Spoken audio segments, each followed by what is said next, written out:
7살 손주 녀석이 실수로 며느리의 도시락을 학교에 가져갔습니다. 담임 선생님께서 제게 전화를 하셨죠. 당장 학교로 주셔야겠습니다. 저는 앞뒤 재를도 없이 학교로 달려갔습니다. 경찰관 한 명이 저를 어떤 방으로 데려갔습니다. 손주분이 가져온 물건은 정말 끔찍한 겁니다. 안을 들여다본 저는 제 눈을 믿을 수가 없었습니다. 주셔서 다행입니다. 혹시 영상을 보고 계신다면 좋아요와 구독을 눌러주시고 댓글로 어느 곳에서 제 복수 이야기를 듣고 계신지 알려주세요. 제 이야기가 얼마나 멀리 퍼졌는지 알고 싶습니다. 정적을 깨고 전화벨이 울렸을 때 저는 너무 놀라 다듬던 채소 몇 칩을 바닥에 떨어뜨리고 말았습니다. 제 아들 민준이가 쓰라고 그렇게 성화렸던 버튼이 큼직한 낡은 전화기였죠. 앞치마 주머니 속에서 요란하게 올리고 있었습니다. 저는 옷에 손을 닦았습니다. 이유도 모른 채 심장이 세차에 뛰었습니다. 이 시간에 누가 전화를 했을까? 지연이나 민준이는 아닐 텐데. 두 아이 모두 지금쯤 사무실에서 한창 바쁠 시간이니까요. 저는 떨리는 목소리로 통화 버튼을 눌렀습니다. 여보세요? 누구세요? 전화기 너머에서는 서준이의 담임이신 김 선생님의 동요하는 목소리가 들려왔습니다. 소리를 지르지 않으려 애쓰는 듯한 목소리였습니다. 박순자 어머님, 지금 당장 학교로 주셔야겠습니다. 서준이에게 큰일이 생겼어요. 누군가 제 가슴을 꽉 움켜쥐는 듯한 기분이었습니다.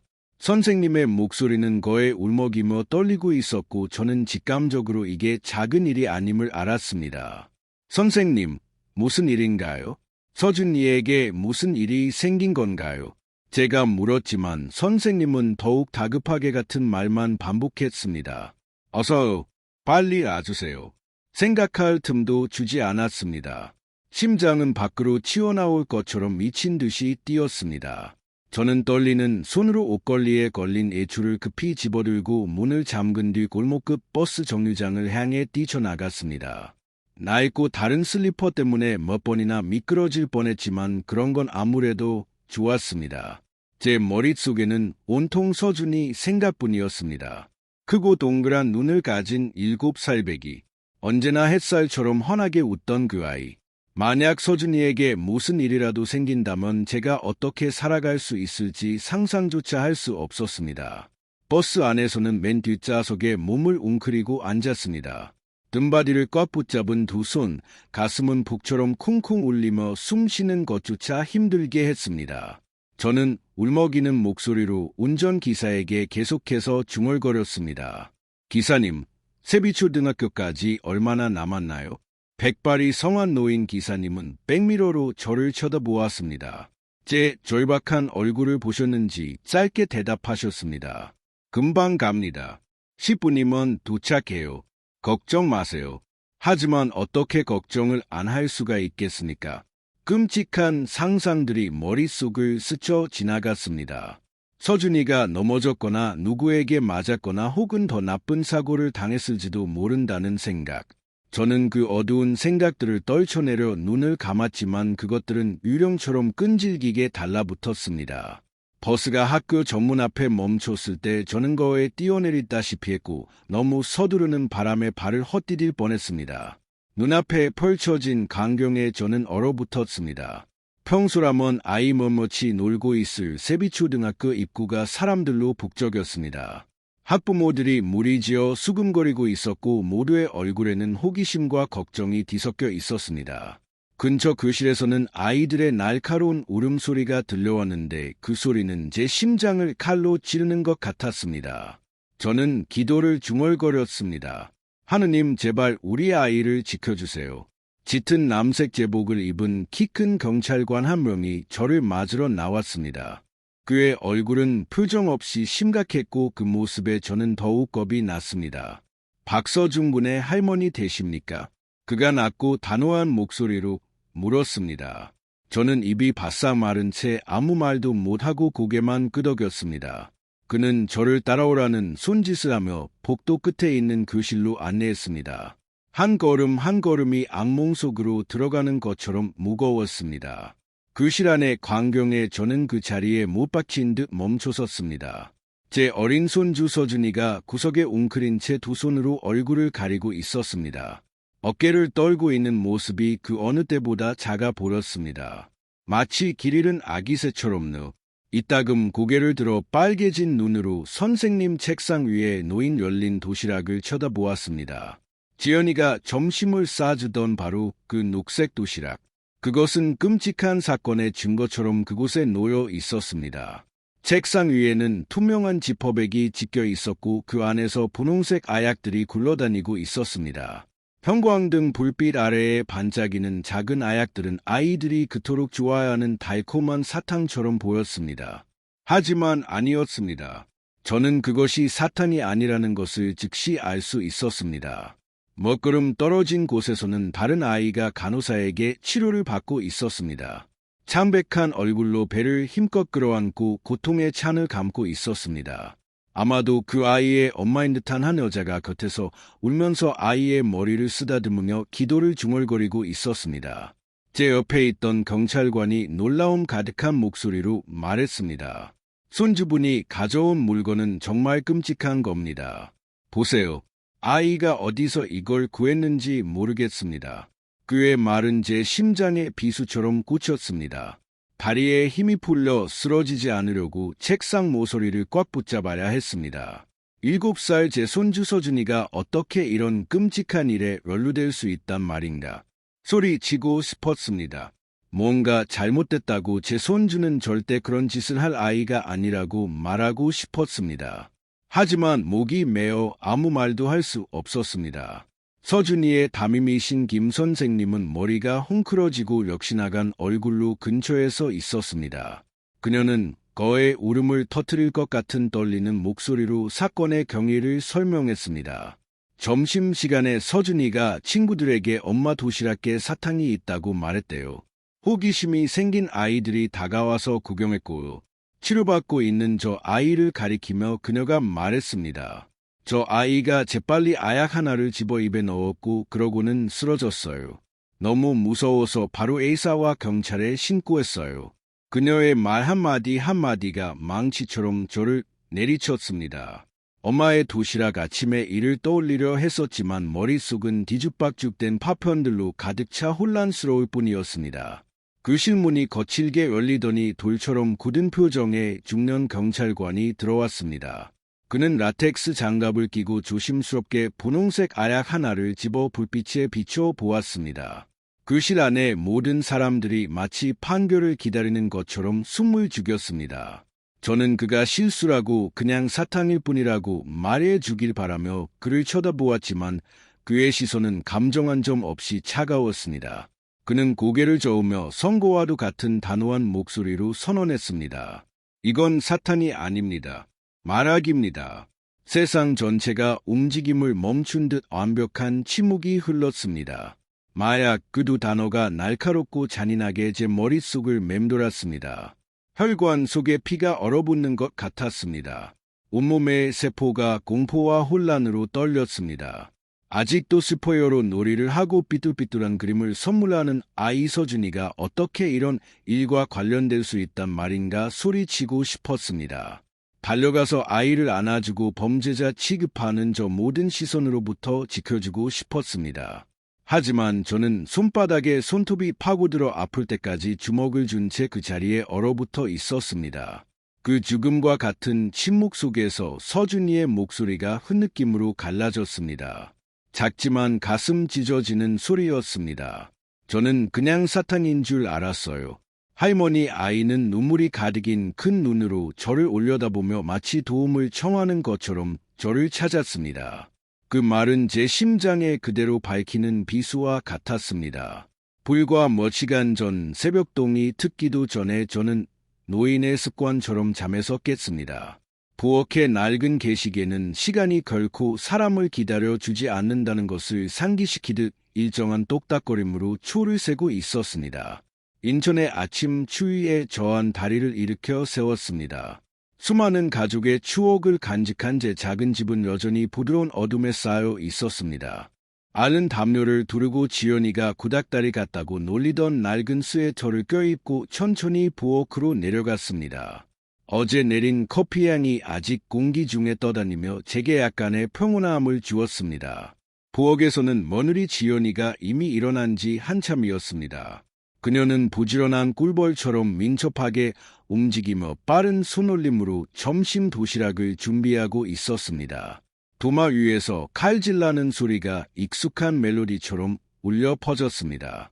식탁 위에는 서준이를 위한 로봇 캐릭터가 그려진 녹색 도시락과 지연이 자신을 위한 심플한 은색 도시락 2개가 가지런히 놓여 있었습니다. 저는 몬틀에 기댄 채 그녀가 사과를 토끼 모양으로 잘라 서준이의 도시락에 담는 모습을 지켜보았습니다. 샌드위치 하나하나를 정성껏 잘라 가장자리를 제거하고 그 위에 벌 모양으로 자른 치즈 조각을 얹었습니다. 그 모습을 보니 자부심을 느끼지 않을 수 없었습니다. 항상 그렇게 세심하고 꼼꼼한 것이 마치 가족이 겪고 있는 어려움을 보상하려는 것 같았습니다. 일찍 일어나셨네요. 어머님 지연이가 고개를 들어 지친 미소를 지었습니다.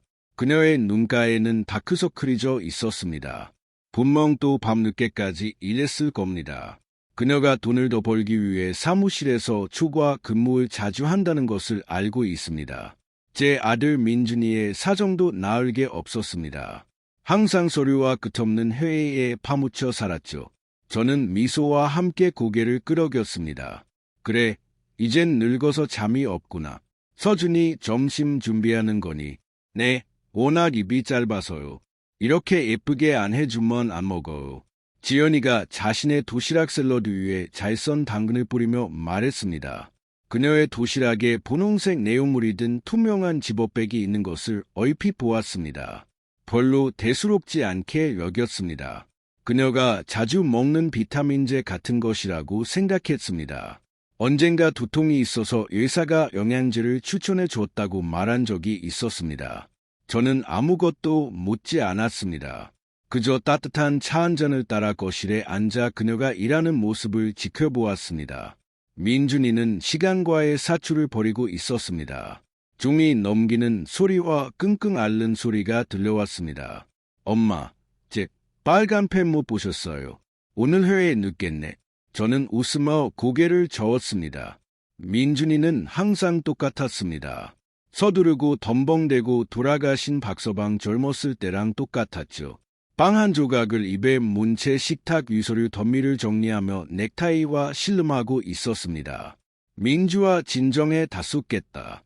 제가 주의를 주었지만 그는 서류의 시선을 고정한 채 정신없이 중얼거릴 뿐이었습니다. 그 혼란 속에서 유일하게 평온한 사람은 서준이었습니다. 아이는 식탁 옆 높은 의자에 앉아 바닥에 닿지 않는 다리를 흔들며 새연필을 가지고 놀고 있었습니다.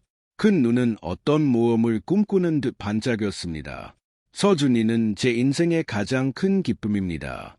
우리 가족이 빚과 걱정으로 힘들어하는 날들 속의 한 줄기 빛이죠. 민준이가 어렸을 때와 똑같은 미소를 가졌습니다. 어떤 필요도 있게 만드는 환한 미소. 하지만 그날 아침 아이는 어딘가 지루해 보였습니다. 깊은 한숨을 내쉬고는 자기 도시락을 시큰둥하게 쳐다보았습니다. 할머니, 내 밥은 맨날 똑같아. 맨날 로봇 캐릭터야. 이제 질렀어. 아이가 연필로 식탁을 치며 투덜거렸습니다.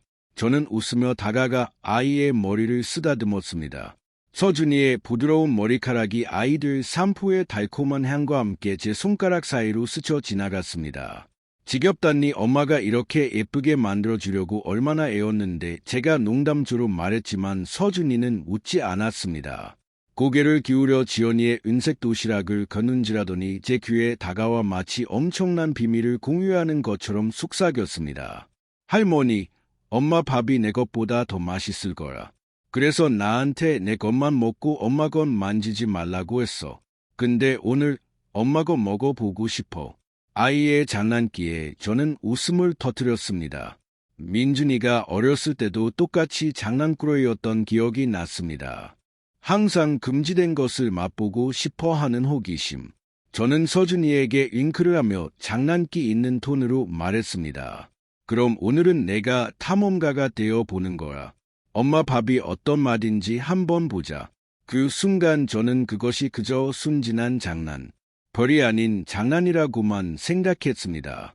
제 말이 산사태를 일으킬 수 있는 언덕을 굴러가는 작은 돌멩이와 같을 줄은 몰랐습니다. 바로 그때 1층에서 지연이의 다급한 목소리가 들려왔습니다. 서준아, 내 도시락 가져가는 거 잊지 마. 따로 놔뒀어. 그녀는 나무빛을 손에 든 채 머리를 묶느라 바빴고 민준이만큼이나 서둘렀습니다. 저는 서준이가 장난기 가득한 미소를 짓는 것을 보았습니다. 곧 무슨 일을 저지를 예고하는 그 미소. 아이는 제게 공범을 찾는 듯한 눈빛을 보내더니 순식간에 식탁 위에 도시락을 바꿔치기 했습니다. 녹색 도시락은 지연이의 자리로 갔고 은색 도시락은 아이의 손에 꼭 쥐어졌습니다. 아이는 마치 위대한 임무를 완수한 것처럼 반짝이는 눈으로 재빨리 책가방을 닫아 전리품을 숨겼습니다. 저는 고개를 저으며 마지막이 미소 지었습니다. 그저 아이의 장난일 뿐이라고 생각하면서요. 서준아, 너무 장난치면 엄마한테 우리들 다 혼난다. 제가 물병을 건네주며 무심코 덧붙였습니다. 물 많이 마셔 하나 더 위에 목마르지 않게. 서준이는 귀에 걸릴 듯이 환하게 웃으며 고개를 끄덕이고는 이미 열쇠 꾸러미를 들고 서두르는 민준이가 기다리는 문으로 달려갔습니다. 서준아, 서둘러 아빠 회사 늦겠다. 지연이가 계단을 뛰어 내려왔습니다. 머리는 이미 묶었지만 이마에는 땀방울이 맺혀 있었습니다. 그녀는 몸을 숙여 서준이의 신발끈을 묶어주며 중얼거렸습니다. 이봐, 말 잘 듣고 엄마가 싸준 거 다 먹어야 해. 서두르는 와중에 그녀는 식탁의 작은 변화를 눈치채지 못했습니다. 은색 도시락은 이미 서준이의 책가방에 있었고 녹색 도시락은 지연이의 가방에 들어가 있었습니다. 저는 그 자리에 서서 분주한 아침의 전형적인 풍경을 가족의 따스함에 평온한 마음으로 바라보고 있었습니다. 그 순간 작은 실수가 이미 폭탄처럼 터질 준비를 하며 뿌리를 내리고 있었다는 것을 상상조차 못했습니다. 민준이가 마지막으로 서준이를 재촉했고 두 사람은 차를 향해 나갔습니다. 지연이는 제게 손을 흔들며 작별 인사를 했습니다. 그녀의 미소는 피곤했지만 다정함으로 가득했습니다. 어머님 잘 계세요. 저녁에 일찍 돌아올게요. 저는 고개를 끄덕이고 문 앞에 서서 차가 골목 끝으로 사라지는 것을 지켜보았습니다. 문을 닫기 전 어수선한 부엌을 다시 돌아보았습니다. 빵 부스러기 몇 개, 버터가 남은 접시, 그리고 미처 치우지 못한 채소 바구니. 모든 것이 평소와 같이 정상적으로 보였지만 제 마음속에는 희미한 예감, 영혼을 스치는 불안감이 느껴졌습니다. 마치 나쁜 일이 닥칠 것 같은 느낌이었습니다. 저는 그 이상한 느낌을 떨쳐내려 했으며 채소 바구니를 들고 돌아왔습니다. 분명 제가 과장하는 것이라고. 서준이는 그저 장난을 좀 쳤을 뿐이고 지연이의 도시락에는 샌드위치와 샐러드만 들어있을 거라고 되뇌었습니다. 별일 아닐 거라고. 하지만 마음속 깊은 곳에서는 지연이의 도시락 안에 있던 분홍색 집업에 대한 생각을 떨칠 수가 없었습니다. 지연이는 서준이에게 엄마 도시락을 만지지 말라고 그렇게 신신당부했을까? 그런 것을 다른 곳이 아닌 거기에 두었을까? 그런 질문들이 머릿속을 맴돌았지만 저는 이미 늙어서 쓸데없는 상상을 하는 경향이 있다고 스스로를 설득하며 떨쳐냈습니다. 평범한 아침에 작은 혼란이 제 평생을 바쳐 쌓아온 지붕을 무너뜨릴 준비가 된 폭풍의 시작이 될 줄은 상상도 못했습니다. 교실에 서서 경찰관의 마약이라는 말이 걷잡을 수 없는 벌떼처럼 제 머릿속에서 잉거렸습니다. 그 말은 제 모든 세포를 꿰뚫으며 모든 것이 빙빙 도는 것처럼 느껴지게 했습니다. 저는 가난했던 시절 민준이를 키우던 때부터 심장마비로 갑작스럽게 세상을 떠난 박서방까지 제 인생에서 충분한 고통을 겪었다고 생각했습니다. 하지만 그 순간만큼 무력감을 느낀 적은 없었습니다. 불과 몇 시간 전만 해도 아이들의 웃음소리로 가득했을 교실은 이제 영안실처럼 차가웠습니다. 분필 냄새는 간호사가 중독된 아이를 돌보는 구석에서 풍겨오는 소르갱 냄새와 섞여 제 가슴을 더욱 짓눌렀습니다. 제 사랑하는 손주 서준이는 위로할 수 없이 흐느끼며 눈물과 콧물이 얼굴을 타고 흘렀습니다. 아이는 제 소매를 붙잡고 있었는데 그 작은 손가락들은 마치 제가 폭풍 속 유일한 구명줄인 것처럼 꽉 쥐고 있었습니다. 할머니, 저는 몰랐어요. 일부러 그런 게 아니에요. 아이의 목소리는 느낌 사이로 끊어지며 떨렸습니다. 그 느낌 하나하나가 제 심장을 찌르는 것 같았습니다. 저는 바닥에 주저앉아 아이를 힘껏 껴놨고 아이의 작은 몸이 계속해서 떨리는 것을 느꼈습니다. 가슴이 빠르게 오르락 내리락 했고 뜨거운 숨결이 제 목에 닿았습니다. 아이를 안심시킬 말을 해주고 싶었습니다. 모든 것이 괜찮아질 거라고 확신시켜주고 싶었지만 목이 메어 아무 말도 나오지 않았습니다.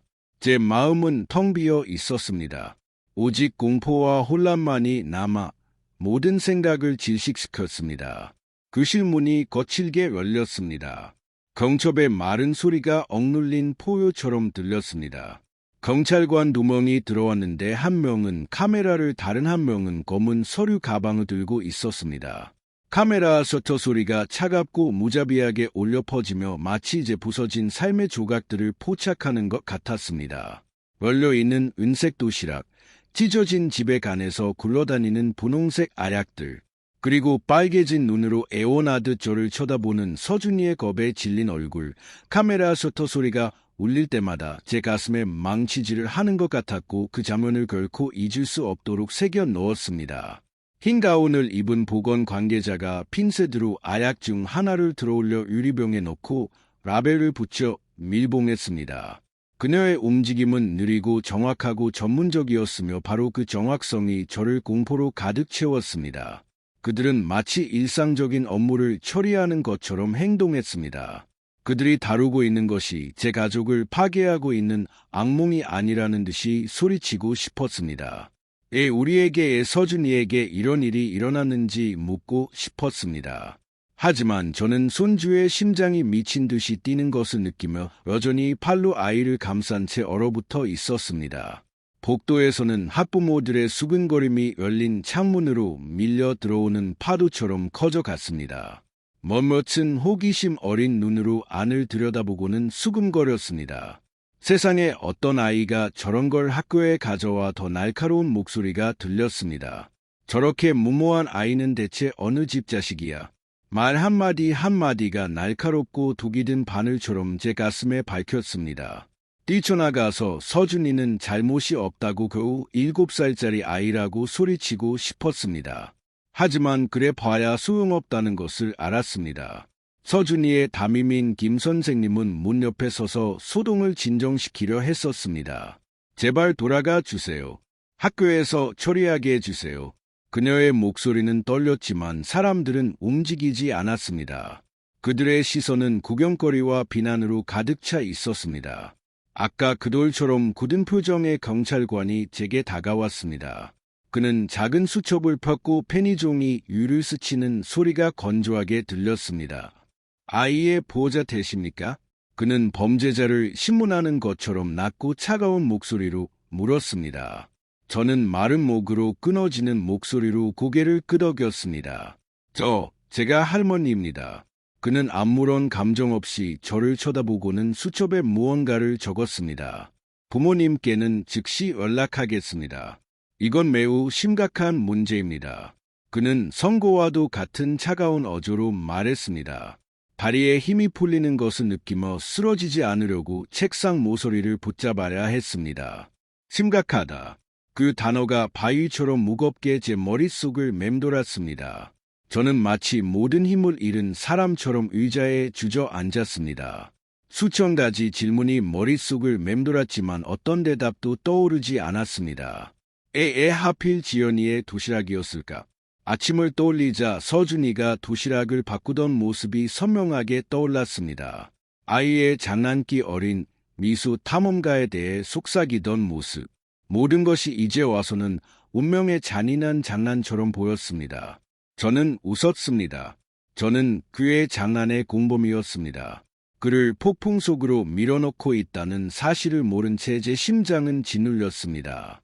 무거운 죄책감이 마치 제가 직접 그 아약들을 서준이의 손에 쥐어준 것처럼 저를 감쌌습니다.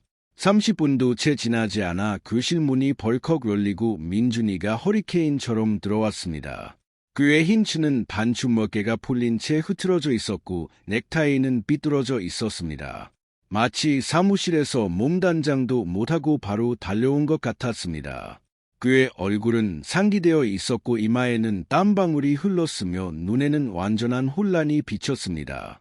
그는 제품에 웅크려 여전히 눈물에 젖은 얼굴의 서준이를 보고 얼어붙었습니다. 엄마, 서준아. 민준이가 목이 쉰 소리로 외쳤습니다. 마치 오는 길에 소리를 질렀던 것처럼 그는 혼란과 분노가 뒤섞인 시선으로 곧장 강경관에게 돌아섰습니다. 대체 여기서 무슨 일이 벌어지고 있는 겁니까? 누가 쟤들에게 무슨 짓을 한 거죠? 민준이 바로 뒤에서 지연이도 뛰어들어왔습니다. 급하게 묶은 그녀의 머리는 이미 풀어져 헝클어진 머리카락이 어깨 위로 흘러내렸습니다. 그녀의 입술은 핏기 없이 창백했고 평소 반짝이던 눈은 이제 악몽 속을 걷는 사람처럼 빛을 잃어 있었습니다. 그녀의 시선은 교실을 훑습니다. 구석에 웅크린 김 선생님, 수첩을 든 경찰관, 그리고 마침내 책상 위에 은색 도시락에 멈췄습니다. 찢어진 지퍼백과 그 안에서 굴러다니는 분홍색 알약들을 보자 그녀는 종이처럼 하얗게 질린 얼굴로 얼어붙었습니다. 저는 그녀의 손이 떨리고 들고 있던 가방 손잡이를 너무 꽉 쥐어 손가락 마디가 하얗게 변하는 것을 보았습니다. 지연이는 마치 책상 위에 있는 곳에서 도망치고 싶다는 듯이 한 걸음 물러섰지만 다리가 말을 듣지 않는 것 같았습니다. 강경관이 일어섰습니다. 그의 위압적인 모습과 목소리는 감정 없이 딱딱했습니다. 누가 이 아이의 도시락을 준비했습니까? 그의 질문은 망치질처럼 떨어져 방 안의 공기를 무겁게 만들었습니다. 다른 경찰관의 펜이 종이를 두드리는 소리가 똑똑히 들렸습니다. 마치 폭풍의 매 순간을 기록하는 것처럼 모든 시선이 지연이에게 향했습니다. 그녀는 꼼짝 않고 서서 입술을 굳게 다물고 모든 것으로부터 벗어나고 싶다는 듯 바닥에 시선을 고정한 채였습니다. 저는 서준이의 심장이 빠르게 뛰는 것을 느끼며 아이를 더욱 세게 껴놨습니다. 무언가 말하고 싶었습니다. 며느리를 보호하고 싶었지만 제 안의 두려움과 의심이 저를 침묵하게 했습니다. 지연이가 살짝 고개를 끄덕였습니다. 그녀의 목소리는 너무나 힘겹게 말을 하는 것처럼 떨리고 끊어졌습니다. 제가 했어요. 하지만 저는 아무것도 몰라요. 아무 관련 없어요. 그녀의 말은 애원처럼 힘이 없었지만 겁에 질린 그녀의 눈은 마치 스스로를 고발하는 것 같았습니다. 민준이가 아내를 향해 돌아섰습니다. 그의 시선은 충격과 뒤섞인 분노로 불타올랐습니다. 지연아, 대체 무슨 소리를 하는 거야? 그의 목소리는 쉬어 있었습니다. 마치 드러나는 진실이 그를 질식시키는 것 같았습니다. 저는 민준이가 고통과 절망으로 얼굴이 일그러진 모습을 본 적이 없었습니다. 그는 한 걸음 앞으로 나아갔습니다. 주먹을 꽉 쥔 채 지연이 앞에 섰습니다. 마치 내면의 폭풍을 억누르려는 듯이 저게 어디서 나왔는지 모른다고. 지연아, 우리 아들 도시락에 있었잖아. 지연이는 고개를 숙일 뿐이었습니다. 그녀의 떨리는 손은 가방끈을 꽉 쥐고 있었습니다. 마치 두려움을 떨쳐내기 위해 그것을 부서뜨리고 싶다는 듯이 그녀는 대답하지 않았습니다. 그저 눈물이 뺨을 타고 흐르기 시작하는 동안 몇 번이고 고개를 저을 뿐이었습니다. 저는 수년간 딸처럼 여겼던 며느리를 바라보며 가슴에 날카로운 통증을 느꼈습니다. 항상 서준이를 위해 정성껏 음식을 준비하던 지연이 어려움에도 불구하고 미소를 짓던 그녀. 이제 그녀는 바람 앞에 나무잎처럼 떨고 있었습니다. 그녀가 무고하다고 모든 것이 오해라고 믿고 싶었지만 그녀의 절망적인 시선, 민준이의 눈을 피하는 모습은 제 안에서 커져가는 이심을 지울 수 없게 했습니다. 강경관이 마치원이의 영혼을 꿰뚫어 보려는 듯 차가운 시선으로 다가왔습니다. 도시락을 준비했다고 인정하셨습니다. 그렇다면 안에 있던 것을 어떻게 설명하시겠습니까? 그는 낮지만 압박감이 실린 목소리로 물었습니다. 지연이는 대답하지 않았습니다. 그저 고개를 더 숙인 채 눈물이 바닥에 방울방울 떨어지게 두었습니다. 마치 깨져가는 가족의 조각들처럼 그녀의 침묵은 말없는 고백이었고 저는 심장이 옥죄는 것을 느꼈습니다. 소리치고 싶었습니다. 예, 그랬는지 묻고 싶었지만 저는 그저 서준이를 껴안은 채 아이의 온기를 마지막 피난처럼 느끼고 있었습니다. 민준이는 이성을 잃고 그녀의 어깨를 잡고 세차게 흔들었습니다. 그의 목소리는 거의 비명에 가까웠습니다. 지연아, 무슨 짓을 한 거야? 저게 뭔지 알지? 그렇지? 말해. 그의 눈은 빨갛게 충혈되어 있었습니다. 마치 그가 믿었던 모든 것이 눈앞에서 무너지는 것 같았습니다. 저는 지연이가 민준이의 힘에 눌려 움츠어들고 몸소리 치는 것을 보았습니다. 하지만 그녀는 여전히 아무 말도 하지 않았습니다. 그저 공기를 찢는 듯한 숨막히는 흐느낌으로 오리었습니다. 부모님이 싸우는 것을 보자 서준이가 울음을 터뜨렸습니다. 아이는 제품에 파고들어 가슴에 얼굴을 묻고 흐느꼈습니다. 저는 몰랐어요. 저는 그냥 엄마 밥을 먹어보고 싶었어요. 그의 떨리는 작은 목소리는 용서를 구하는 애원처럼 들렸습니다. 저는 심장이 산산조각 나는 것을 느끼며 아이를 힘껏 껴놨습니다. 괜찮아, 아가. 내 잘못이 아니야. 저 자신도 제 말을 믿지 못하면서 속삭였습니다. 그럼 누구의 잘못이었을까? 도시락을 바꾼 서준이의 장난 때문이었을까? 그런 것을 도시락에 둔 지연이 때문이었을까? 아니면 무슨 일이 벌어질지 예상하지 못한 채 손재의 장난을 웃으며 부추인 나 때문이었을까? 교실 구석에 있던 김 선생님이 끼어들려고 했습니다. 박민준 씨, 이지연 씨, 서준이를 봐서라도 진정하세요. 제발. 그녀의 목소리는 떨렸지만 민준이는 듣지 않았습니다. 그는 지연이의 어깨를 놓고 돌아서서 머리를 감싸 주었습니다. 마치 더 나쁜 짓을 저지르는 것을 막으려는 듯이 지연이는 의자에 주저앉아 얼굴을 감싸고 이루할 수 없이 울었습니다. 저는 제 두 아이를 보았습니다. 한 명은 분노로 떨고 다른 한 명은 죄책감에 무너져 내리고 심장이 찢어지는 것 같았습니다. 강경관이 모두에게 조용히 하라는 신호를 보냈습니다. 그는 교실을 둘러보았습니다. 그의 시선은 책상 위의 도시락에 멈췄다가 우리에게로 향했습니다. 모두 경찰서로 동행해 주셔야겠습니다. 이 모든 것을 명확히 해야 합니다. 그의 단호한 목소리, 등골이 오싹해졌습니다. 경찰서 겨우 7살인 제 손주 서준이가 그곳에 들어가는 것을 생각만 해도 심장이 멎는 것 같았습니다. 학교에서 경찰서까지 가는 길은 한세기처럼 느껴졌습니다. 경찰차 뒷좌석에 앉아 서준이를 가슴에 꼭 껴안고 아이의 희미한 숨소리 하나하나를 느꼈습니다. 밖에서는 사이렌 소리와 엔진 기음이 울렸지만 안에는 숨막히는 침묵이 흘렀습니다. 저는 앞좌석에 앉은 아들 민준이를 걷는 보았습니다. 그는 분노와 혼란을 떨쳐내려는 듯 머리카락을 몇 번이고 헝클어뜨렸습니다. 며느리 지연이는 제 옆에 있었지만 그림자 같았습니다. 눈은 바닥에 고정되어 있었고 두 손은 하얗게 될 때까지 깍지 끼고 있었습니다. 무언가 말하고 싶었습니다. 이 죽음과 같은 침묵을 깨고 싶었지만 목이 메어 아무 말도 나오지 않았습니다. 서준이는 울음과 학교에서 겪은 공포에 지쳐 제품에서 잠이 들었습니다. 눈은 여전히 부어 있었고 긴 속눈썹은 아직 축했으며 차가 덜컹거릴 때마다 떨렸습니다. 저는 산산조각 난 마음으로 아이의 뺨을 쓰다듬었습니다. 겨우 7살 스포여로와 순진한 장난을 할 나이. 그런데 이제는 68세 노인인 저조차 이해할 수 없는 악몽에 갇혀 있었습니다. 어떻게 이 지경에 이르렀는지 자문했습니다. 불과 몇 시간 전만 해도 저는 아이와 함께 웃으며 엄마 도시락으로 탐험가가 되어보라고 격려했습니다. 이제 그 어리석은 말들은 저를 꿰뚫는 비수가 되었고 저는 스스로를 탓하지 않을 수 없었습니다. 차가 경찰서 앞에 멈췄을 때 또 다른 오한이 제 몸을 훑고 지나갔습니다. 차가운 콘크리트 벽으로 된 회색 건물은 제게 남은 얼마 안 되는 희망마저 삼켜버릴 것 같았습니다. 경찰관이 문을 열고 우리에게 내리라고 지시했습니다. 민준이가 보이지 않는 무게를 짊어진 채 어깨를 축 늘어뜨리고 먼저 내렸습니다. 지연이는 다리가 호들거려 거에 주저앉을 뻔하며 천천히 뒤따라 저는 이미 노인인 제가 감당하기에는 무거운 서준이를 안고 있었습니다. 할머니 아이가 꿈속에서 희미한 목소리로 중얼거렸습니다. 제 심장을 찢는 소리였습니다. 저는 아이의 이마에 입을 맞추고 속삭였습니다. 여기 있어. 아가 무서워하지 마. 우리는 작고 차가운 치조실로 안내되었습니다. 모든 것을 더 딱딱하게 만드는 형광등의 흰 불빛이 비추고 있었습니다.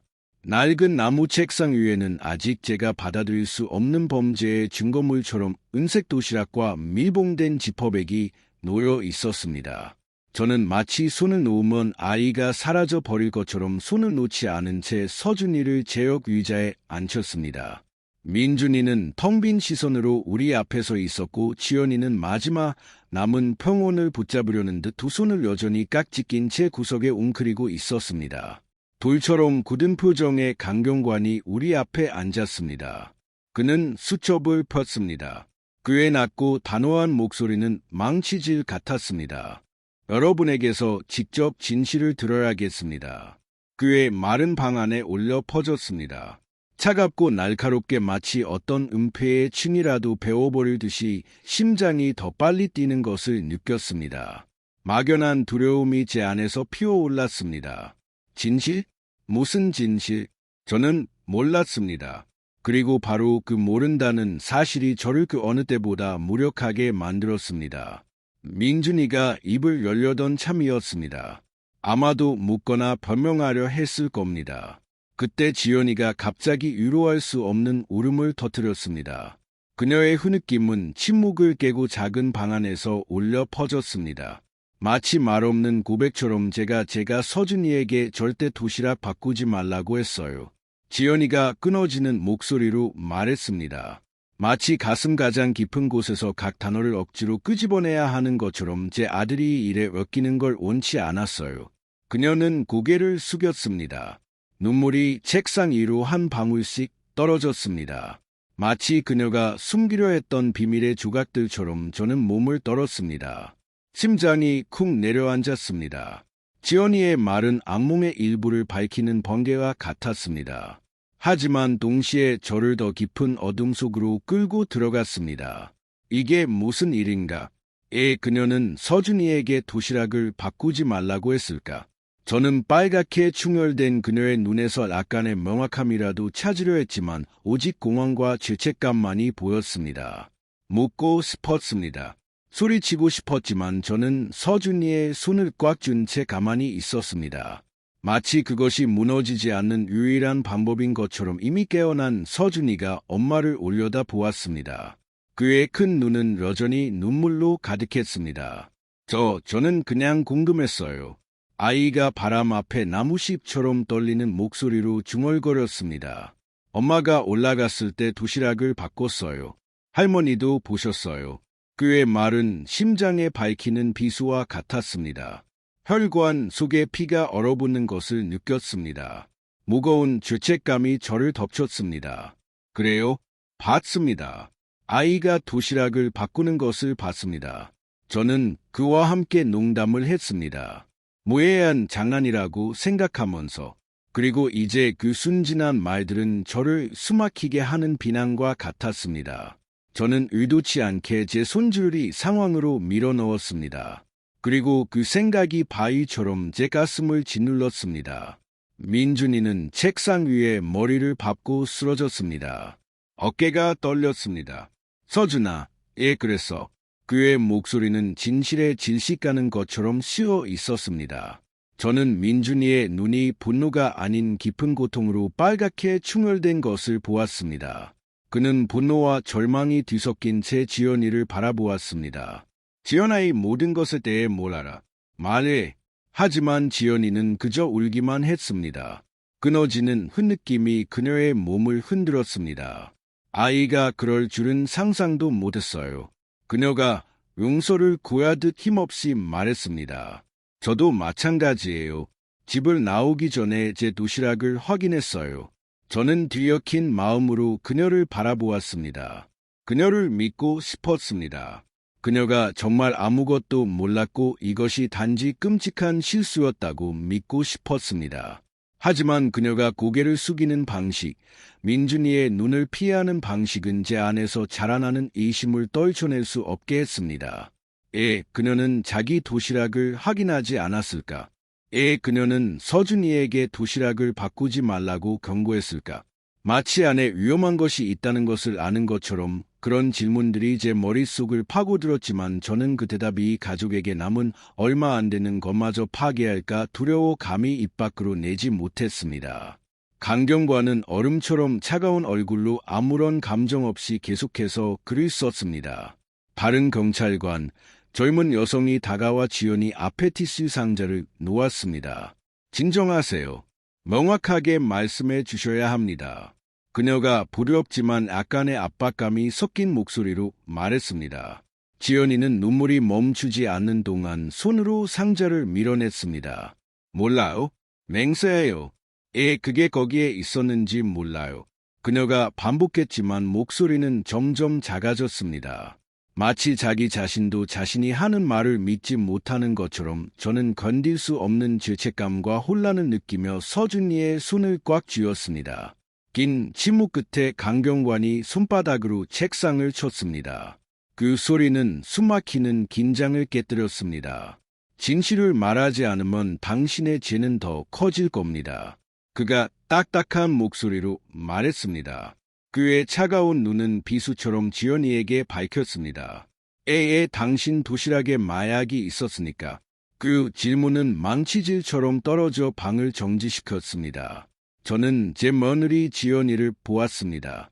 딸처럼 여겼고 그녀의 헌신과 보살핌에 그토록 감탄했던 그녀. 이제 그녀는 빨갛고 텅 빈 눈으로 마치 영혼을 잃은 사람처럼 거기에 있었습니다. 처음에 지연이는 그저 고개를 저을 뿐이었습니다. 입술을 굳게 다물고 마치 안에 품고 있는 비밀을 어떻게든 지키려는 듯이 하지만 강경관의 시선은 그녀를 놓아주지 않았습니다. 그것은 보이지 않는 칼날처럼 그녀의 침묵의 층을 하나하나 베어냈습니다. 민준이가 고개를 들었습니다. 그의 눈은 절망과 분노로 가득 차 있었습니다. 마치 상황을 구할 수 있는 무언가를 말해달라고 애원하는 것 같았습니다. 저는 지연이의 손이 떨리는 것을 보았습니다. 그녀의 손가락은 너무나 세게 서로를 쥐어짜서 손톱이 살을 파고들어 빨간 자국을 남겼습니다. 마침내 더 이상 건딜 수 없다는 듯이 그녀가 독이 든 가시를 뱉어내는 것처럼 갈라진 목소리로 이름을 내뱉었습니다. 회사 동료인 최철민 씨였어요. 그가 저를 설득했어요. 방 전체가 얼어붙었습니다. 민준이는 얼어붙었습니다. 그는 눈을 동그랗게 뜨고 믿을 수 없다는 듯이 고개를 확 쳐들었습니다. 최철민, 그게 누군데? 그 사람이랑 엮인 거야. 그가 충격과 분노 사이에서 떨리는 목소리로 물었습니다. 저는 그의 어깨가 긴장하는 것을 보았습니다. 마치 내면의 허리케인을 억제하려 애쓰는 것 같았습니다. 저도 당황했습니다. 최철민이라는 이름은 낯선 종소리처럼 들렸습니다. 기억을 더듬어 봤지만 지연이가 그를 언급했던 기억은 전혀 없었습니다. 제 머릿속에는 피곤한 눈과 억지 미소를 지으며 늦게 귀가하던 그녀의 모습만 떠올랐습니다. 저는 그녀가 가족을 돕기 위해 돈을 더 벌려고 초과 근무를 한다고 생각했지만 모든 것이 거짓말이었습니다. 지연이는 고개를 숙였습니다. 눈물이 책상 위로 한 방울씩 떨어졌습니다. 마치 더 이상 숨길 수 없는 진실의 조각들처럼 그는 이번 한 번뿐이라고 했어요. 그녀가 흐느끼며 끊어지는 목소리로 말했습니다. 마치 각 단어를 뱉어내기 힘든 것처럼 단 한 번만 그것만으로 모든 빚을 갚고 시골에 계신 부모님 병원비를 댈 수 있다고 했어요. 아무도 모르게 안전할 거라고 약속했어요. 지연이의 말은 제 안을 찌르는 비수와 같았습니다. 저는 이웃집 김 아주머니가 지연이가 늦게 돌아온다고 평소보다 더 긴장해 보인다고 수근거리던 때를 떠올렸습니다. 저는 그것이 동네에 뜬 소문이라고 생각하며 그 말들을 무시했습니다. 이제 와서 생각해보니 더 주의를 기울이고 더 많이 물어보고 제가 놓쳤던 신호들을 봤어야 했다는 후회가 들었습니다. 안경과는 고개를 끄덕였고 그의 팬은 지연이의 모든 말을 받아 적으며 종이 위를 빠르게 움직였습니다. 계속하세요. 그가 낮고 단호한 목소리로 말했습니다. 최철민구와 어떻게 연락했습니까? 물건은 어디서 전달했죠? 얼마를 주기로 약속했습니까? 각 질문은 또 다른 타격이었고 제게 남은 희망의 조각마저 짓밟았습니다. 지연이는 깊은 숨을 들이쉬고 눈물을 다려했지만 계속해서 흘러내렸습니다. 그가 지퍼백을 줬어요. 외곽에 있는 어떤 장소로 가져가라고 했고 저는 안에 뭐가 들었는지 몰랐어요. 맹세해요. 그냥 특별한 물건이고 잘해내면 1,000,000원을 주겠다고만 했어요. 그녀가 떨리는 목소리로 대답했습니다. 마치 자기 자신에게 정말 아무것도 몰랐다고 설득하려는 것처럼 1,000,000원, 그 액수는 제 심장에 또 다른 비수처럼 꽂혔습니다. 단돈 1,000,000원 때문에 지연이는 이혼 가족을 걸었습니다. 저는 소리치고 싶었습니다. 왜 그렇게 위험을 감수했는지 묻고 싶었습니다. 하지만 저는 서준이를 꽉 껴안은 제 아이의 빠른 심장 박동을 느끼며 앉아 있었습니다. 저는 가족의 힘든 날들을 생각했습니다.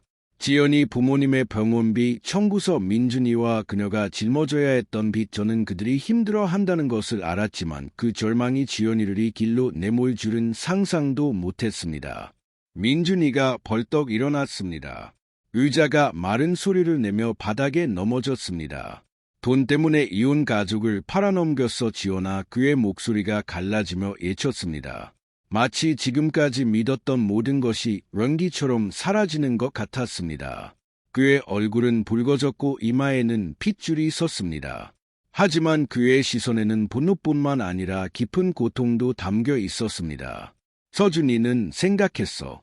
엄마는 나는 이 가족은 생각했나고. 그의 목소리가 울음을 터뜨릴 것처럼 떨렸습니다. 저는 아이가 이 장면에 상처받을까 두려워 서준이를 가슴에 꼭 껴놨습니다. 아이가 고개를 들어 크고 눈물 가득한 눈으로 속삭였습니다. 할머니, 아빠가 엄마한테 화났어요. 저는 뭐라고 대답해야 할지 몰랐습니다. 그저 아이를 더 꽉 껴안고 속삭였습니다. 아빠는 그냥 슬픈 거야. 아가 다 괜찮아질 거야. 하지만 저 자신도 제 말을 믿지 못했습니다. 어떻게 괜찮아질 수 있을까? 서준이의 헌신적인 엄마였던 지연이가 이렇게 끔찍한 일에 연루되었는데 근처에 있던 러경이 다가와 민준이의 어깨에 부드럽게 손을 얹었습니다. 진정하세요. 모두 협조해 주셔야 합니다. 그녀가 부드럽지만 단호한 목소리로 말했습니다. 민준이는 깊은 숨을 들이쉬고 돌아섰습니다. 더 나쁜 짓을 저지르는 것을 막으려는 듯 양손으로 머리를 감싸 주었습니다. 지연이는 어깨를 들썩이며 하염없이 울고 있었습니다. 저는 그러고 싶지 않았어요. 그냥 가족을 돕고 싶었을 뿐이에요. 그녀가 마치 자신에게 말하듯 중얼거렸습니다. 그때 다른 경찰관이 두꺼운 서류초를 들고 들어왔습니다.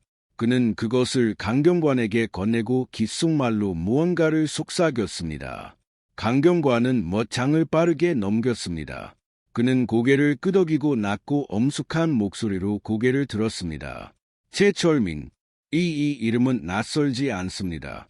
우리는 한동안 그를 감시 목록에 올려두고 있었습니다.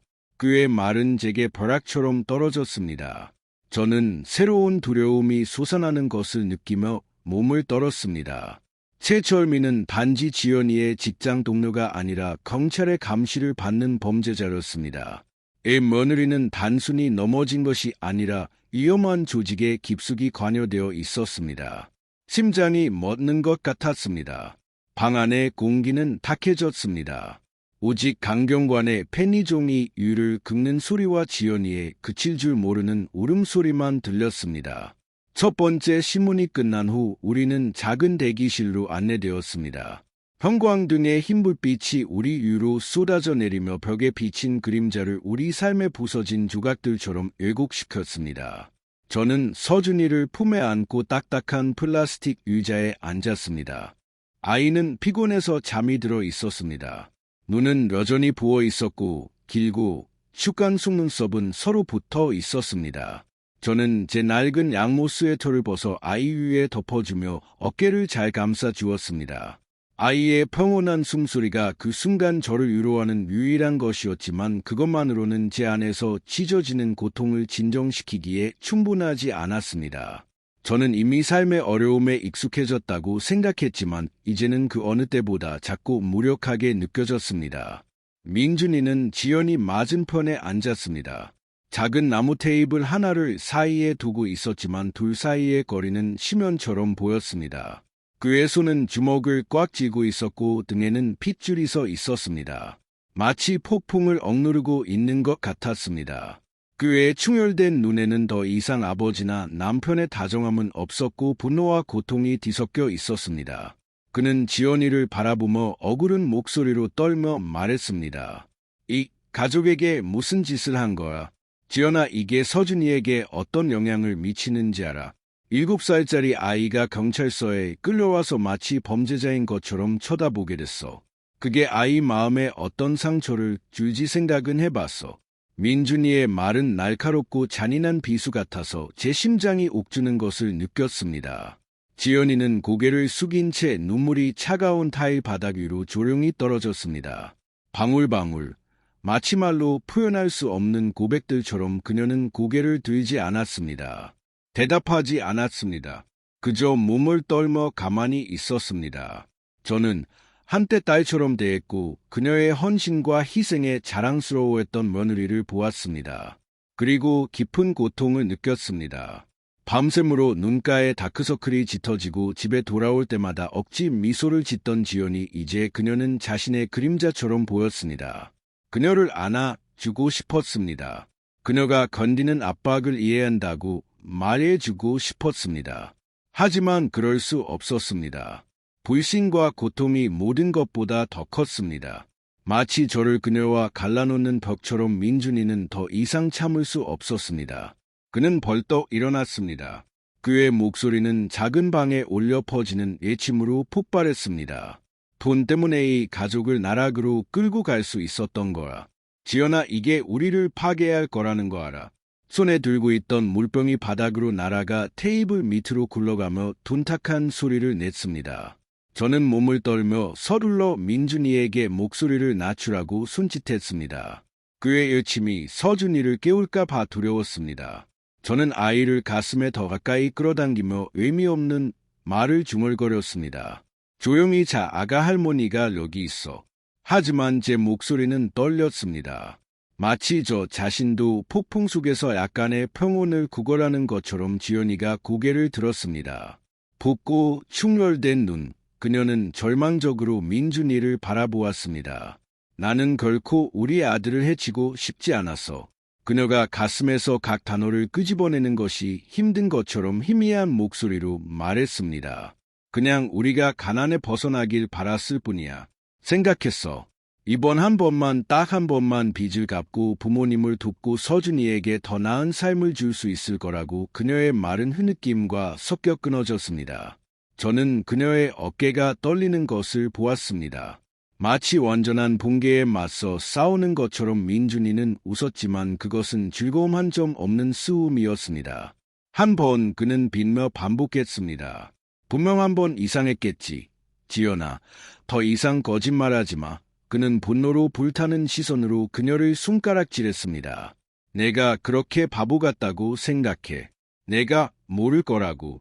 늦게 퇴근하고 항상 초조해하고 항상 무언가를 숨기고 내가 그걸 눈치채지 못했을 거라고 생각해.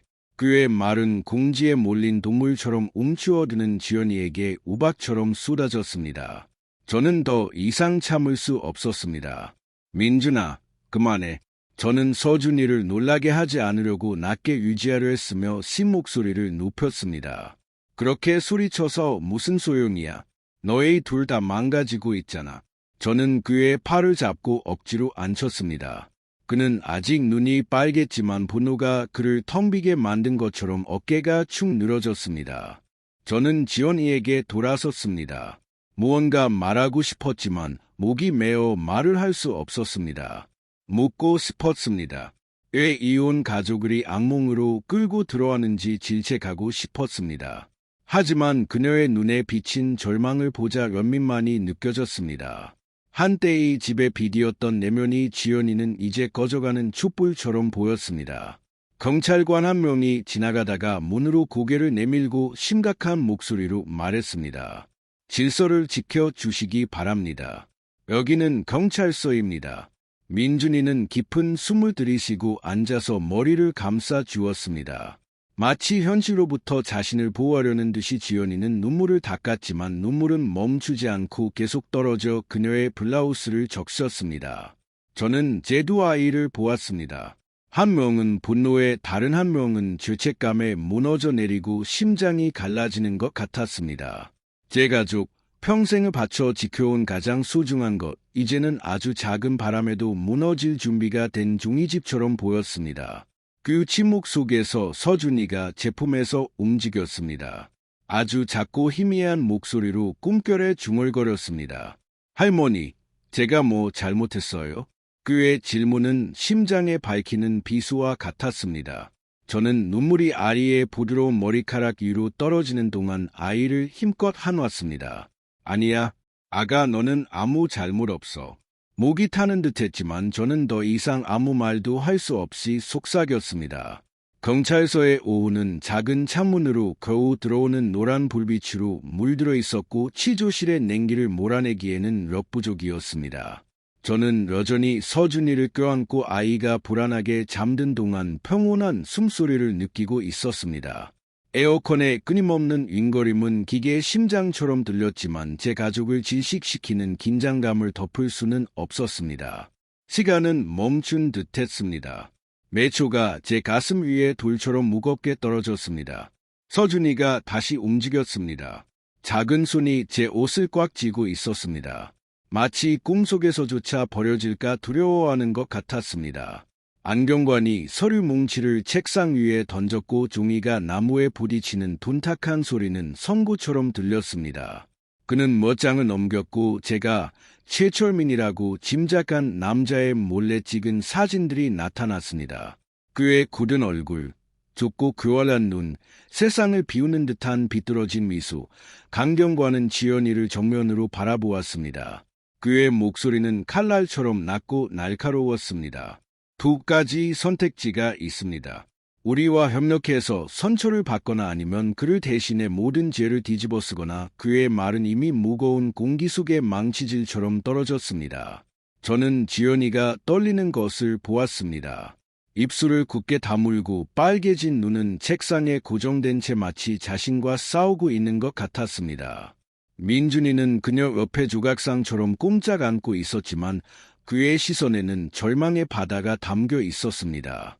어깨는 축 늘어져 있었고 손은 허벅지에 꽉 쥐고 있었습니다. 마지막 남은 힘을 모으려는 듯이 저는 그가 지연이의 배신뿐만 아니라 가족을 지키지 못한 무력감 때문에 무너져 내리고 있다는 것을 알았습니다. 손을 뻗어 그의 손을 잡고 싶었지만 저는 서준이를 껴안은 채 가만히 있었습니다. 마치 아이가 저를 무너지지 않게 하는 유일한 다친 것처럼 지연이는 여전히 고개를 숙인 채 눈물이 책상 위로 한 방울씩 떨어지며 목소리를 찾지 못한 고백의 조각들처럼 조용히 있었습니다. 저는 갈라진 마음으로 그녀를 바라보았습니다. 제 마음 한 구석에서는 화를 내고 싶었습니다. 우리를 악몽으로 끌고 들어온 것을 질책하고 싶었습니다. 하지만 다른 한 구석에서는 런민만이 느껴졌습니다. 내 며느리 지연이 항상 서준이의 밥을 정성껏 준비하고 삶이 힘들어도 미소 지으려 애쓰던 그녀 이제는 희망 없이 부서진 그림자일 뿐이었습니다. 저는 그녀가 늦게 돌아오던 밤들 다크서클이 짙었던 때나 부엌에 조용히 앉아 텅 빈 시선으로 청구서를 바라보던 때를 생각했습니다. 그 절망이 그녀를 최철민의 품으로 그녀가 결코 원치 않았던 길로 내몰았던 걸까? 강경관은 손가락으로 책상을 두드렸습니다. 그의 목소리는 더 굳어졌습니다. 이지연 씨, 시간은 기다려주지 않습니다. 당신이 말하지 않으면 우리는 당신을 주범으로 간주해야 합니다. 그의 말은 방을 휩쓸고 지나가는 차가운 바람 같아서 저를 몸소리치게 했습니다. 저는 지연이가 숨을 들이마시는 것을 보았습니다. 어깨가 떨렸습니다. 마치 진실에 맞설 모든 온기를 모으려는 것처럼 마침내 그녀가 고개를 들었습니다. 눈물이 뺨을 타고 흘렀지만 목소리는 마치 최종 결정을 내린 것처럼 단호했습니다. 말할게요. 제가 아는 모든 것을 말하겠습니다. 제 가족만은 건드리지 말아 달라고 부탁드립니다.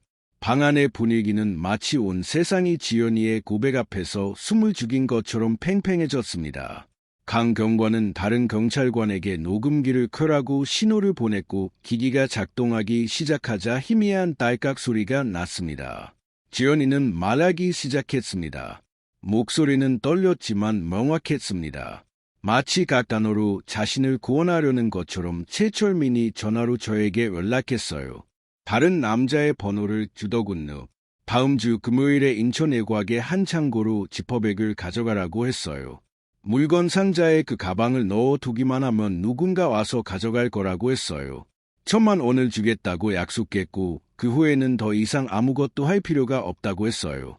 그녀가 내뱉는 모든 단어는 눈물에 젖어 있었습니다. 마치 자신의 가슴에서 가시를 뽑아내는 것처럼 저는 억눌린 마음으로 들었습니다. 1,000만 원. 그 금액 때문에 지연이는 온 가족을 위험에 빠뜨렸습니다. 소리치고 싶었습니다. 그렇게 순진했는지 묻고 싶었지만 저는 서준이를 꽉 껴안은 제 아이의 온 길을 마지막 남은 버팀목처럼 느끼며 가만히 있었습니다. 민준이는 얼굴을 손으로 감쌌습니다. 넓은 어깨가 마치 모든 힘을 잃은 것처럼 축 늘어졌습니다. 그는 더 이상 소리치지 않았습니다. 모든 것을 잃은 남자의 피로만이 남아 있었습니다. 지연이가 갈라진 목소리로 속삭였습니다. 마치 그의 이름을 부르는 것만으로도 너무 고통스러운 것처럼 강경관은 조심스럽게 메모를 했습니다. 그의 시선은 여전히 차가웠지만 그가 고개를 끄덕이는 방식에서 약간의 만족감을 느낄 수 있었습니다. 계속하세요. 그가 낮고 엄숙한 목소리로 말했습니다. 연락처 이름 정확한 위치. 지연이는 다시 숨을 들이마시고 눈물을 닦고 계속했습니다. 이름은 김철수예요. 성은 몰라요? 창고는 경인고속도로 근처 낡은 주유소 옆에 있어요. 저는 거기서 최철민을 딱 한 번 봤어요. 그가 지퍼백을 주면서 도시락 안에 넣어두라고 했어요. 아무도 의심하지 않을 거라고. 그녀는 멈췄고 다시 눈물이 쏟아져 나왔지만 이번에는 닦으려 하지 않았습니다. 제가 잘못했다는 거 알아요. 그냥 빚에서 벗어날 유일한 방법이라고 생각했어요. 심장이 부서지는 것 같았습니다. 내 며느리 지연이는 최철민 같은 남자를 위해 일하기로 받아들일 때까지 궁지에 몰렸습니다. 저는 그녀가 시골에 계신 부모님에 대해 쌓여가는 병원비에 대해 야간 근무를 하며 잠 못 이루던 밤들에 대해 말했던 때를 떠올렸습니다. 저는 그녀가 피곤해하는 것을 봤지만 그녀가 그렇게까지 할 줄은 상상도 못했습니다. 화를 내고 싶었지만 동시에 그녀에 대한 연민을 느꼈습니다. 절망에 의해 잘못된 길로 내몰린 한 엄마 한 아내에 대한 연민 신문이 끝났을 때 강경관은 일어나서 경찰관 2명에게 지연이를 데려갈 준비를 하라고 지시했습니다. 저는 그녀가 떨리는 것을 보았습니다. 마치 그것이 세문을 넘기 전 가족과 함께하는 마지막 순간이라는 것을 이해하는 것처럼 지연이는 돌아서서 제게 걸어왔습니다.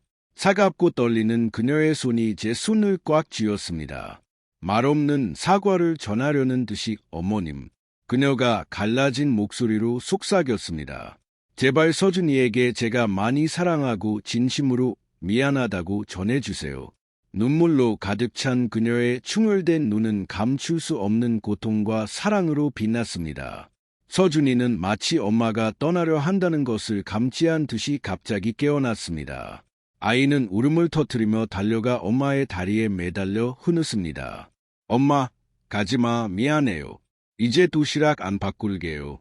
심장을 돌려내는 것 같았습니다. 지연이는 무릎을 꿇고 서준이를 껴안고 눈물이 아이의 머리카락 위로 떨어졌습니다. 사랑하는 아들, 엄마는 너를 정말 많이 사랑해. 그녀가 끊어지는 목소리로 속삭였습니다. 너는 아무 잘못 없어. 잘못한 건 나야. 여경한 명이 다가와 조심스럽게 서준이의 손을 떼어내려 했지만 아이는 목이 쉬도록 울며 힘껏 매달렸습니다.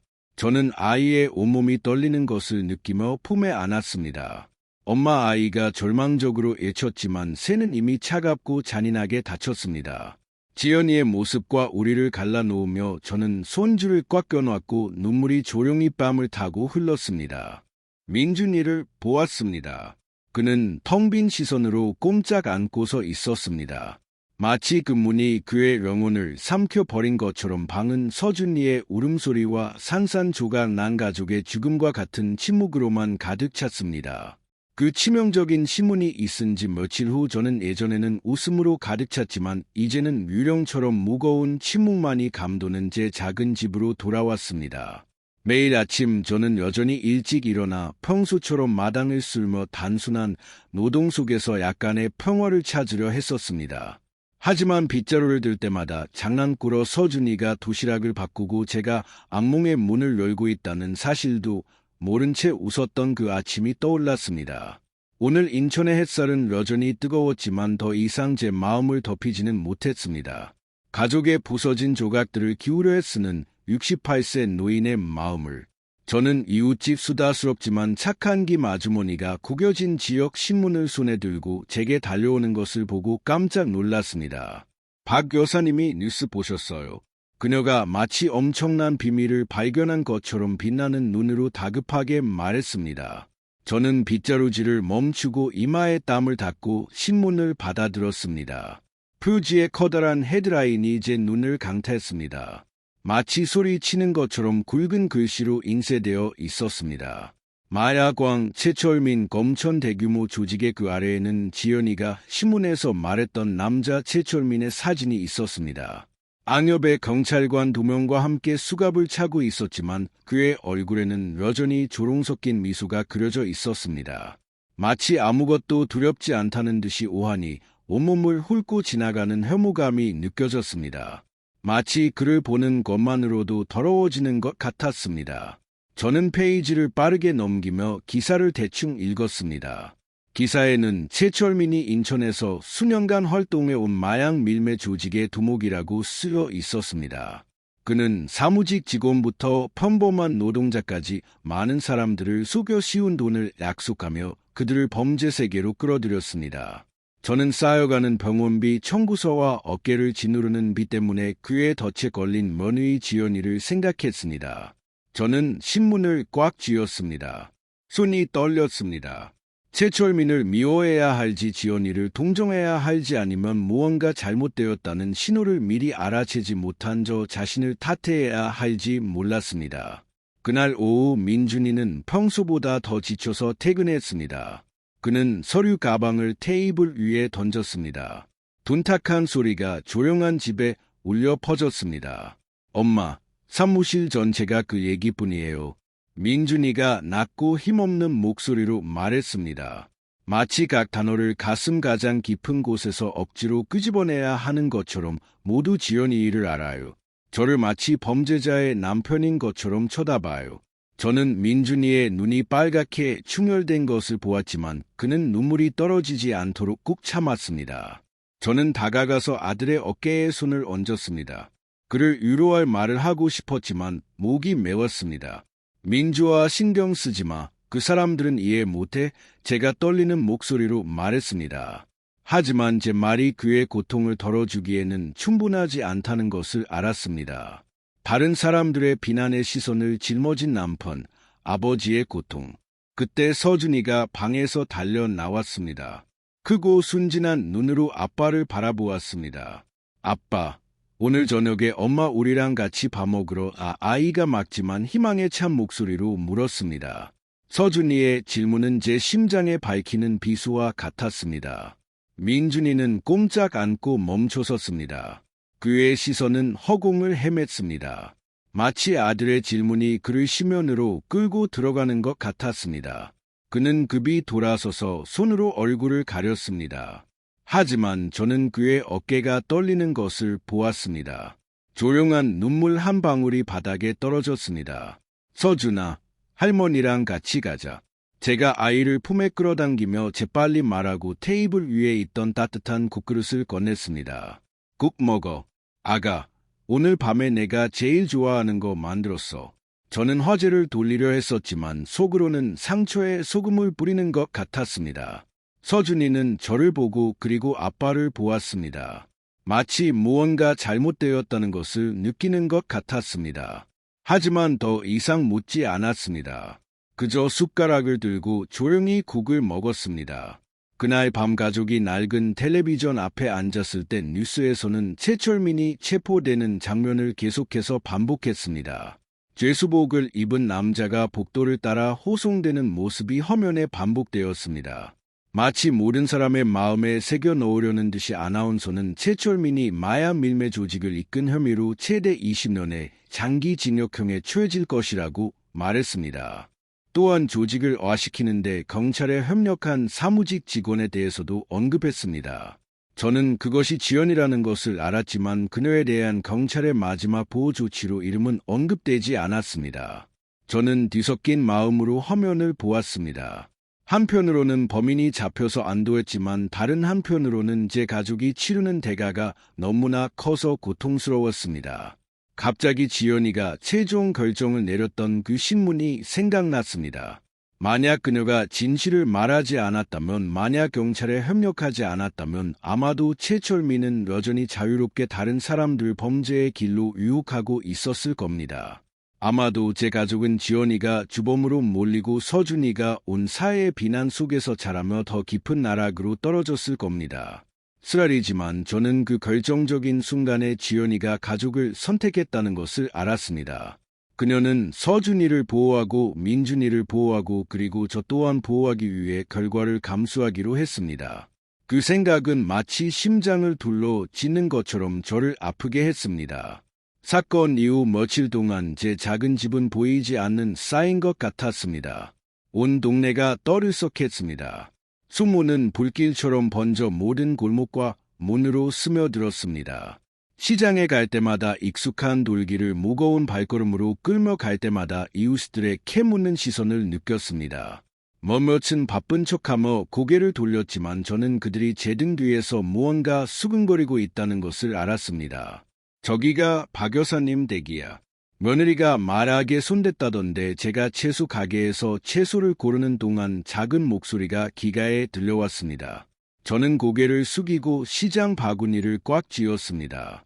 무시하려 했었지만 하지만 각 단어는 제 자존심을 찌르는 바늘과 같았습니다.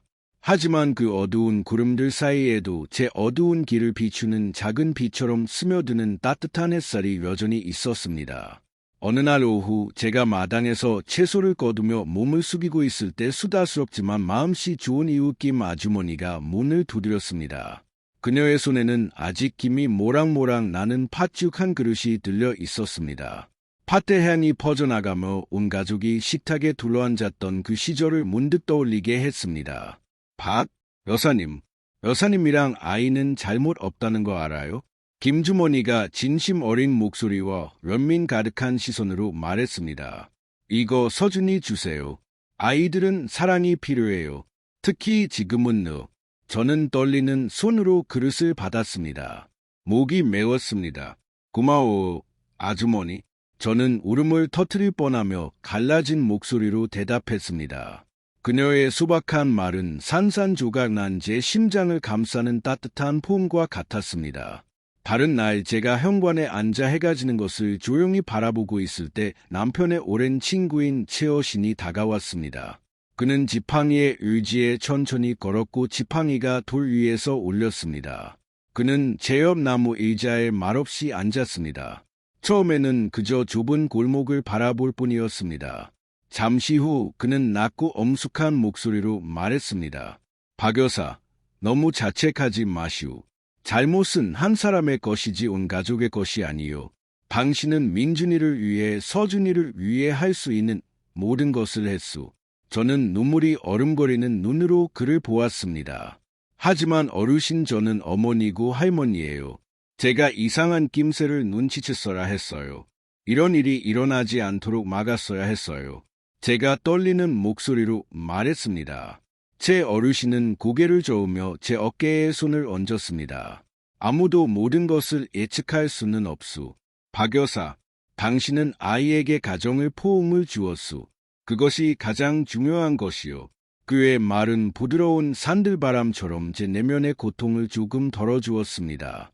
제 사랑하는 손주 서준이는 조금씩 다시 학교에 다니기 시작했습니다. 다소 수줍어했고 더 이상 슈퍼히어로 이야기를 쉴 새 없이 하던 아이가 아니었습니다. 저는 동급생들이 그를 거부하고 어른들의 잔인한 말을 반복할까 봐 걱정했습니다. 하지만 다행히도 아이들은 제가 두려워했던 것보다 더 순수했습니다. 어느 날 오후 아이를 데리러 갔을 때 친구와 함께 노는 것을 보았습니다. 둘 다 학교 운동장에서 공을 참아 웃고 있었습니다. 저는 그곳에 서서 작은 안도감을 느끼며 아이를 바라보았습니다. 하지만 그의 연약한 마음속 깊은 곳에는 시간이 아직 치유하지 못한 상처가 여전히 남아있다는 것을 알았습니다. 많은 밤집이 조용해졌을 때 저는 서준이가 책상에 홀로 앉아 공책에 그림을 그리는 것을 발견했습니다. 그의 그림들은 엄마의 이미지로 가득 차 있었습니다. 긴 머리, 다정한 미소의 지연이, 때로는 온 가족이 햇살 아래 손을 잡고 있는 모습. 하지만 그의 큰 눈은 그림을 그릴 때 항상 축축해졌습니다. 마치 엄마의 모습을 기억 속에 붙잡아 두려고 애쓰는 것 같았습니다. 할머니, 엄마나 기억할까? 한 번은 그가 대답이 자신을 상처 입힐까 두려워하는 듯이 작은 목소리로 제게 물었습니다. 저는 아이를 힘껏 안고 속삭였습니다. 내 엄마는 매일 너를 생각해. 서준아, 세상에서 너를 가장 사랑한단다. 제 말이 그의 고통을 덜어줄 수 있을지는 몰랐지만 적어도 그 사랑을 조금이라도 느낄 수 있기를 바랐습니다. 밤에는 우리는 집 밖 골목을 산책하곤 했습니다. 노란 가로등이 우리의 발걸음을 비췄습니다. 머뭇은 러민의 눈으로 우리를 쳐다보았고 마치 조의를 표하려는 것 같았지만 다른 이들은 그저 가벼운 몸짓과 공감 가득한 시선으로 우리에게 인사했습니다. 한 번은 골목 모춘이 가게 주인이 서준이에게 웃으며 사탕을 주었습니다. 착한 아이구나. 이 사탕 먹어라. 서준이는 그것을 받고 수줍게 감사하다고 중얼거리고는 제 손을 더 꽉 쥐었습니다. 저는 아이가 강해지려 애쓰고 앞으로 나아가려 애쓰고 있다는 것을 알았습니다. 비록 그의 작은 마음 속에는 아직 답 없는 질문들이 많이 남아 있었지만 어느 날 밤 서준이가 현관에서 제 품에 깊이 잠들었을 때 저는 하늘을 올려다 보았습니다. 별들은 무한한 어둠 속에서 작지만 굳건하게 빛나고 있었습니다. 눈물 가득한 눈으로 아들을 돌아보며 끌려가던 지연이의 모습이 다시 제 마음속에 떠올랐습니다. 저는 그 고통스럽고 사랑 가득한 시선을 기억합니다. 마치 비록 실수를 저질렀지만 서준이를 보호하고 가족을 지키기 위해 자신을 희생하기로 선택했다고 말하고 싶은 것 같았습니다. 제 눈물이 조용히 떨어져 서준이의 부드러운 머리카락을 적셨습니다. 저는 잠든 아이에게 속삭였습니다. 실수는 한 가족을 파괴할 수 있지만 사랑과 희생은 결코 사라지지 않는단다. 언젠가 너는 내 엄마가 비록 잘못했지만 적어도 너를 보호하기 위해 자신을 희생하기로 선택했다는 것을 이해하게 될 거라. 저는 이제 온 가족의 무게를 짊어지고 있는 제 아들 민준이를 생각했습니다. 그는 여전히 매일 일하러 갑니다. 여전히 서준이에게 미소 지으려 애쓰지만 그가 자신의 고통과 싸우고 있다는 것을 압니다. 저는 아마도 차가운 감방에서 끝없는 날들을 마주하고 있을 지연이를 생각했습니다. 그리고 저 자신을 생각했습니다. 이 가족의 조각들을 지탱하려 애쓰는 한 노인. 비록 아프지만 포기할 수 없다는 것을 압니다. 서준이를 위해, 민준이를 위해, 그리고 지연이를 위해 앞으로의 길이 그림자로 가득 차 있더라도 저는 계속 걸어갈 것입니다. 밖에서는 가로등이 노란 불빛으로 골목을 희미하게 비추고 있었습니다. 많은 빛은 아니었습니다. 어둠을 걸어내기에는 충분하지 않았지만 제 손주와 저를 안내하기에는 충분했습니다. 저는 서준이를 더 꽉 껴안고 민준이가 어렸을 때 그랬던 것처럼 낮은 목소리로 자장가를 불렀습니다. 제 목소리는 떨렸지만 폭풍이 아무리 거해도 제 가족이 그것을 이겨낼 방법을 찾을 것이라는 악속처럼 계속해서 노래했습니다. 가장 어두운 밤 속에서도 항상 빛의 성광이 있습니다. 그리고 저는 우리가 포기하지 않는 한 그 빛이 우리를 더 나은 내일로 이끌 것이라고 믿습니다. 일어난 모든 일을 되돌아보며 저는 여러분께 한 가지 말씀드리고 싶습니다. 때로는 작은 실수, 한순간의 약점이나 성급한 결정이 온 인생을 나락으로 끌고 갈 수 있습니다. 제가 배운 교훈은 어려움에서 벗어날 지름길은 없다는 것입니다. 그리고 영원히 숨길 수 있는 비밀도 없습니다. 진실은 항상 드러나고 치워야 할 대가는 우리가 상상하는 것보다 훨씬 더 큽니다. 모두가 경계하고 어려운 순간에 혼자 짊어지고 잘못된 길을 선택하는 대신 서로 나누고 함께하기를 바랍니다. 가족은 신뢰, 정직, 그리고 사랑 위에 세워질 때만 지탱될 수 있습니다. 방금 들으신 이야기는 관련된 분들의 신원을 보호하기 위해 이름과 장소가 수정되었습니다. 저희는 판단하기 위해서가 아니라 누군가 듣고 잠시 멈춰 성찰하기를 바라는 마음으로의 이야기를 전합니다. 얼마나 많은 어머니들이 자신의 집에서 조용히 고통받고 있을까요? 만약 당신이 제 입장이었다면 어떻게 하시겠습니까?